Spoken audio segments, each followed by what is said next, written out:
Now, on paper, these whispered about horror projects clearly had a ton of potential, and yet, for whatever reason, they sadly never came to pass. Perhaps a legendary filmmaker got spooked at the prospect of dabbling in an established franchise. The studio Bean Counters got nervous about a deeply ambitious project, or boring business nonsense just got in the way. We'll unfortunately never get to see how these proposed horror movies would have turned out, but the possibility of brilliance speaks for itself. So I am Gareth, you are watching What Culture Horror, and here are the 10 biggest missed opportunities in horror movie history. Number 10, Quentin Tarantino's Friday the 13th. Let's kick things off with a wild one, shall we? In 2005, as New Line Cinema was in the early stages of putting together a new Friday the 13th movie, word began doing the rounds online that Quentin Tarantino was in talks to potentially direct the new installment in the franchise. IGN even claimed that Tarantino was in final talks for the gig, though a week later, Tarantino himself refuted the news, adding that while he did talk to New Line about a new Friday the 13th, he in no way signed up to do it. All the same, the mere fact that Tarantino entertained the idea enough to discuss it with New Line sent fans into a frenzy, and to this day they cannot help but fantasize about what a Tarantino-directed Friday the 13th would even look like. Perhaps not so coincidentally, Tarantino's next film following this not news was his only horror film to date, 2007's Death Proof. While Tarantino has also flirted with directing a Star Trek film in recent years, it goes without saying that his R-rated style was infinitely better suited to the world of Friday the 13th. But with Tarantino firmly moved on from the discussion and his next film reportedly set to be his last, this right here is destined to forever remain an agonizing what if. Number 9, Guillermo del Toro's At the Mountains of Madness. This list could basically just be filled with unrealized Guillermo del Toro projects, the most promising of which was surely his intended adaptation of H.P. Lovecraft's sci-fi horror novella, At the Mountains of Madness. The Antarctica-set cosmic horror adaptation was first announced by del Toro in 2010, with James Cameron coming on board to produce. What a combination that is. However, just 3 months later, del Toro cast doubt on the ambitious project ever coming to fruition, citing the studio's ambivalence at producing an R-rated period horror movie with a large budget, a bleak ending, and no romantic subplot. By 2012, del Toro reiterated that the project was most likely dead, unaided by its similarity to the plot of Ridley Scott's Prometheus released that year. In 2021, the filmmaker floated the prospect of tackling At the Mountains of Madness in stop-motion animation, though nothing more has come of it as of yet. Del Toro did, however, release some never-before-seen VFX test footage in 2022, only further suggesting that the world was robbed of an incredible mega-budget Lovecraft adaptation. Boo! Number 8, Trick or Treat 2. Horror anthology film Trick or Treat was quietly dumped on home video in 2009 after a number of festival screenings. Yet it went on to become a word-of-mouth cult hit that spawned its own comic book series and made protagonist Sam into a genuine merchandising icon. Director Michael Dougherty originally announced plans for a Trick or Treat sequel in late 2009, yet development stalled in the years that followed, even as the filmmaker continued to talk it up. Near the end of 2023, Dougherty confirmed that a draft of the script was finished, though emphasized that budget and scheduling concerns needed to be addressed. It's honestly baffling that, given the film's popularity and generally bulletproof nature of the horror genre, financially speaking, a streamer hasn't just thrown some money Dougherty's way to produce this sequel. After all, the original Trick or Treat only cost $12 million, and even if a sequel required double that figure in 2025, it'd likely still be a sound investment given the first film's enduring popularity. It's a no-brainer, really. That it still hasn't happened is a crying shame. So yeah, Trick or Treat 2 has not happened. And with that in mind, I want to know what's a horror movie sequel that you desperately want to see that has not happened yet. Let me know in the comments section down below.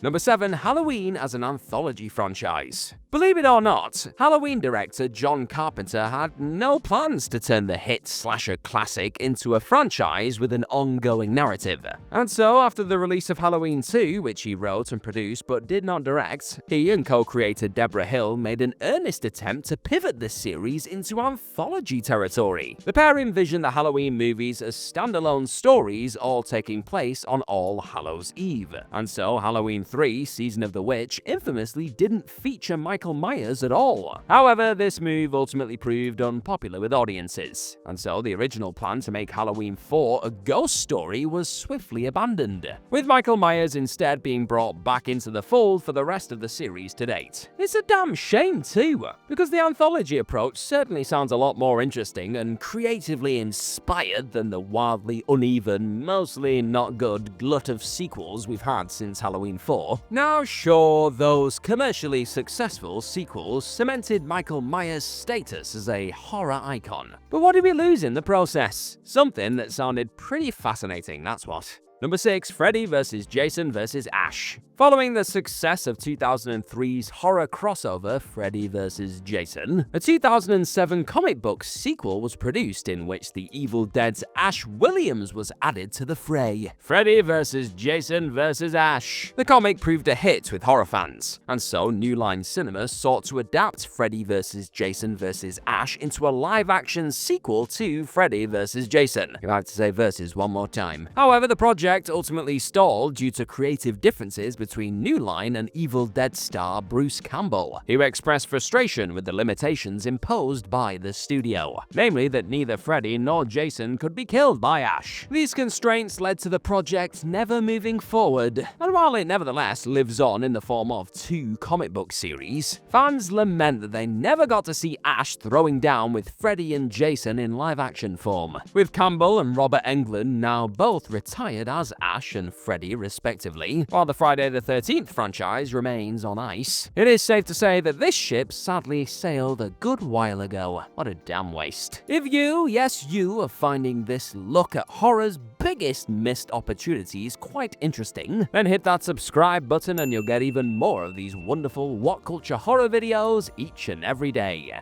Number 5. David Fincher's World War Z 2. Despite suffering through a hellish post-production, zombie blockbuster World War Z was a solid commercial success in 2013, enough that Paramount swiftly got to work on a sequel. By 2017, the brilliant David Fincher had been hired to direct, with Brad Pitt set to return for a 2018 shoot. So far so good. But when Fincher began work on the Netflix thriller series Mindhunter, production was thrown into a tailspin, and after many months of pre-production, World War Z 2 was formally cancelled in early 2019. It was later reported that China's ban on films featuring zombies played a major part in the cancellation, what with China being such a huge market for Hollywood movies at the time, and as much as a World War Z film might seem beneath the director of Fincher's world-class stature, it's also fascinating to consider what kind of zombie epic he would have made with a $200 million budget. If nothing else, it likely would have been one hell of a spectacle. Number 4. Neil Blomkamp's Alien Awakening.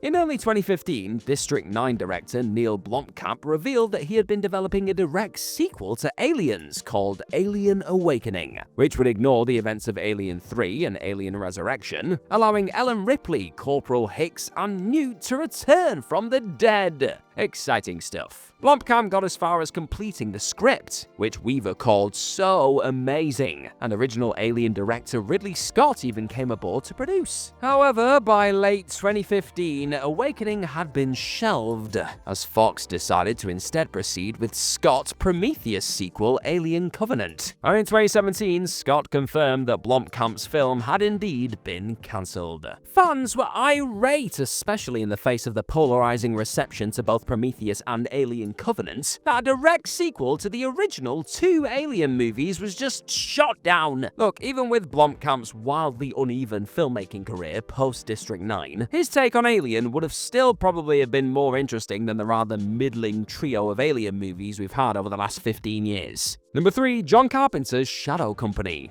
Throughout his more than 50-year career as a filmmaker, the great John Carpenter has been attached to almost 50 projects which never came to pass, the most fascinating of which is surely Shadow Company. After completing his 1988 classic They Live, Carpenter's next film was set to be an action horror film revolving around a group of US Special Forces soldiers who died during the Vietnam War, are resurrected years later as the result of an army experiment, and wage war on the town in which they were buried. The film was set to star Carpenter regular Kurt Russell, with a script co-written by the brilliant Shane Black, his frequent collaborator Fred Decker, and Walter Hill, who directed and co-wrote The Warriors.